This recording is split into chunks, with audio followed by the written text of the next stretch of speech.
हमें सिनी अंगवासी अंगिका हमरो माय, राष्ट्रभाषा हिंदी हमरो छिके बड़की माय।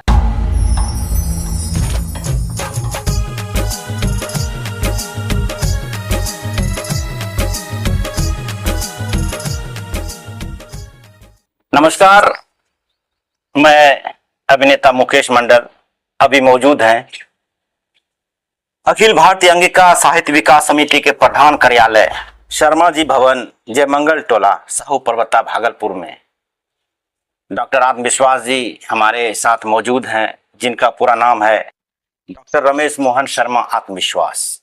तो विश्वास सर से एक हम छोटा सा परिचय कराना चाहेंगे, क्योंकि आत्मविश्वास जी किसी परिचय के मोहताज नहीं है, लेकिन एक वीडियो के माध्यम से हम दर्शकों को बताना चाहते हैं, अपने विश्वास जी से आग्रह करते हैं कि अपना छोटा सा परिचय हमारे दर्शकों को दें।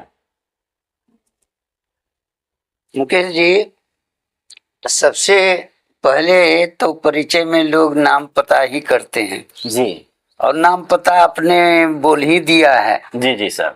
तो अब विशेष परिचय मेरा यही है कि मैं सर्वप्रथम 1975 ईस्वी में उच्च विद्यालय महर्षि में ही उच्च विद्यालय अठगामा राघवपुर में एक हिंदी अध्यापक के रूप में नियुक्त हुआ था। अच्छा।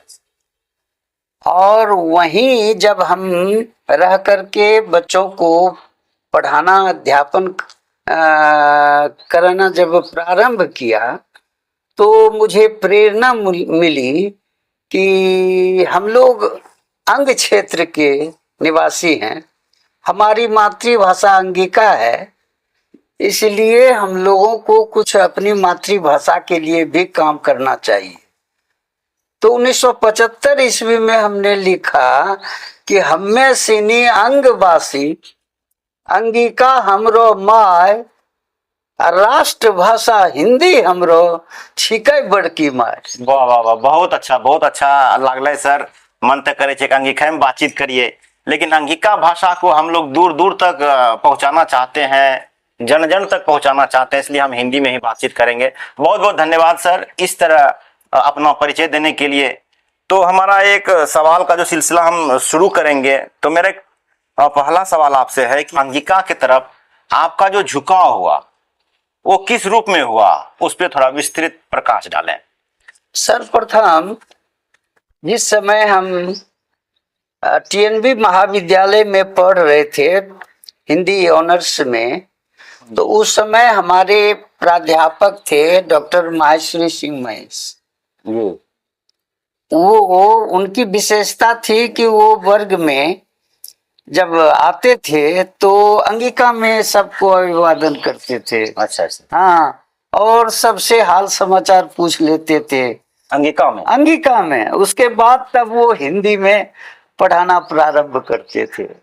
अच्छा सर, ये भी सुना गया है कि अंगिका में जो बात करते थे तो एक हंसी का पात्र भी समझा जाता था, यह क्या सच है ये? हाँ, उस समय जो लोग अंगिका में उनको बोलते देखते थे तो वो जरूर उनको हंसी आती थी।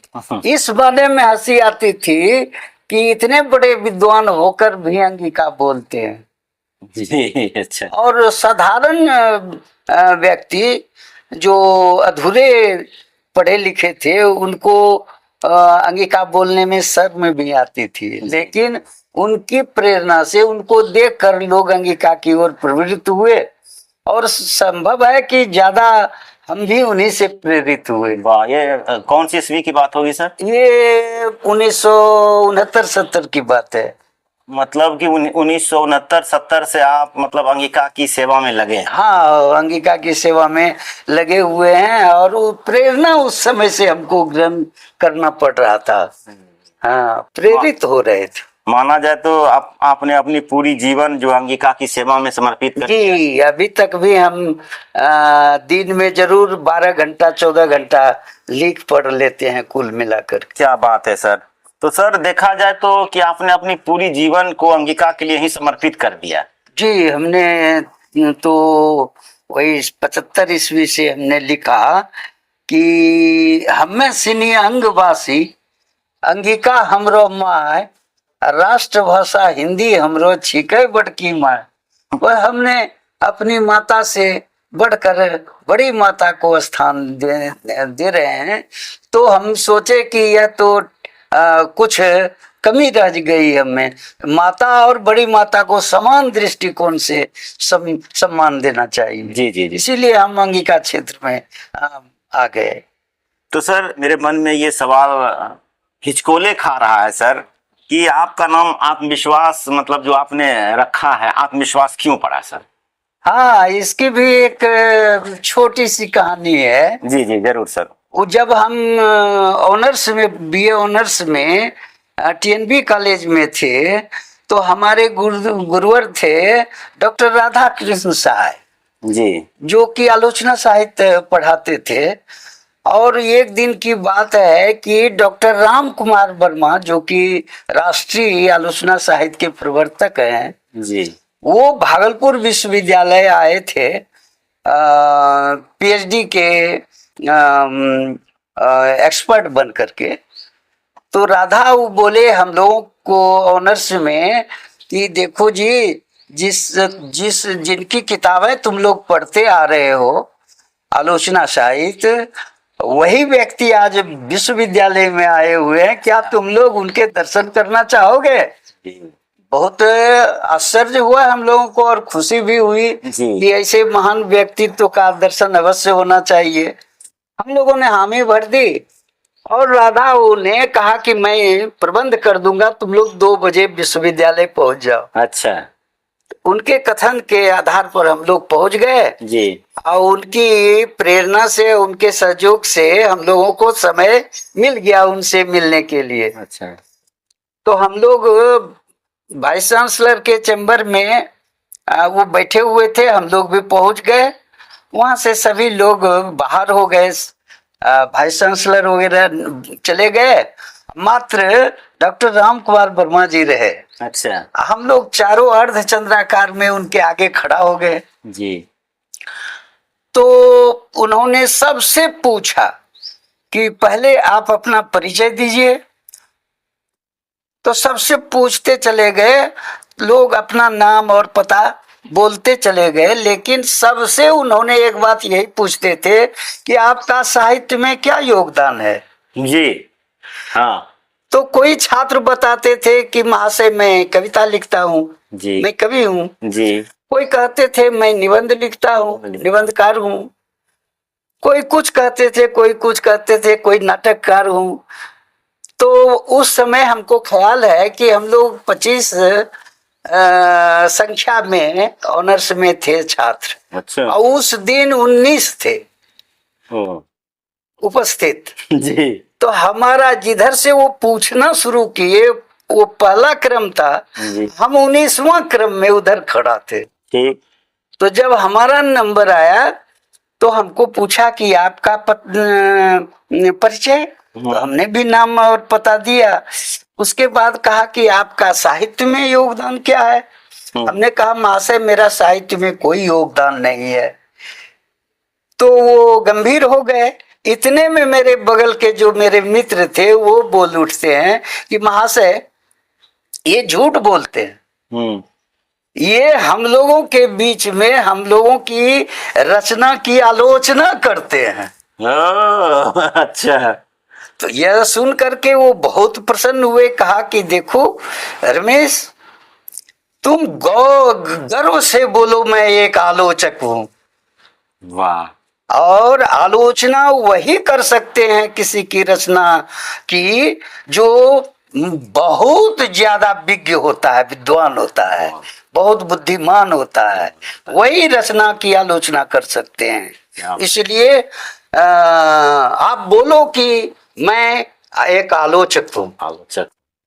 इतने पर विराम हो गया जी। उसके बाद में उन्होंने पूछा कि अब तो कोई नहीं बचे, अब मैं बचा हूँ। अच्छा। आप लोग मुझसे कुछ पूछो। हाँ जी। तो जिधर से प्रश्न शुरू हुआ था एक क्रम में, उधर से मुंह करके साहब ने पूछा, महाशय ने, तो कोई जवाब नहीं दिया, सिर्फ मुंह को बाएं की ओर मोड़ लिए। तो वो उसको देखे, वो उसको देखे, देखते देखते अंतिम में बाईं ओर लास्ट में मैं था। मेरे ऊपर सबकी नजर हो गई। अच्छा, कि आप ही जवाब दें। हाँ, जवाब दें। हाँ, अच्छा अच्छा। तो मैंने उनसे पूछा कि महाशय, तुरंत हमको क्या हुआ कि हम तुरंत बोलते हैं, महाशय आप अपने अनुभव के आधार पर यह जवाब दें कि हम लोग अपने व्यक्तित्व का विकास कैसे करें। तो यह सुनकर वो गंभीर हो गए और बोलने लगे। बोलने के क्रम में उन्होंने बहुत अच्छे ढंग से इसको प्रस्तुत करते हुए, दृष्टांत देते हुए, और जितने हम लोग थे उससे 2 4 5 अधिक उपनाम बोल दिए। जैसे बोले थे कि विश्वास, विश्वासी, आत्मविश्वास, आत्मविश्वासी, साहस, साहसी, वगैरह वगैरह। और उसके बाद उन्होंने कहा कि देखिए, जैसा आप लोग उपनाम रखेंगे व्यक्तित्व तो वैसा ही बनेगा। कोई लिख देता है फल्ला कुमार दीवाना, दीवाना, तो उसका व्यक्तित्व तो स्पष्ट नामे में है कि वो कैसा है, कैसा है। अरे वाह। हाँ, कोई लिख देता है फल्ला कुमार पागल, तो अरे उसका तो पागल है। स्पष्ट हो रहा है कि उसका व्यक्तित्व कैसा निखर रहा है, वो सामने नाम में ही झलक रहा है। इसलिए वैसा नाम के आगे उपनाम आप लोग लिखिए अपनी कॉपी पर, मैं अपने हस्ताक्षर से प्रमाणित उसे कर दूंगा। सबने लिखा अपनी कॉपी पर, और फिर उसी तरह बाएं क्रम से लोगों का, सब छात्रों का देखते हुए, कॉपी को देखते हुए, सिग्नेचर करते हुए आगे बढ़ रहे थे जी। अंतिम में जब मेरी कॉपी उनके हाथ में गई तो मेरे नाम में लिखा था रमेश मोहन शर्मा आत्मविश्वास। क्या बात है सर। बस उन्होंने कुछ नहीं कहा, लिखा उसी जगह टिप्पणी लिखा कॉपी पर ही कि आत्मविश्वास के व्यक्तित्व का विकास अवश्यम भावी है, और दस्तखत कर दिए राम कुमार वर्मा। वही मेरा एक परिचय है, और वही मेरे आदर्श हुए, जिनकी प्रेरणा से मेरा आत्मविश्वास आज दिन तक भी नहीं डिगा।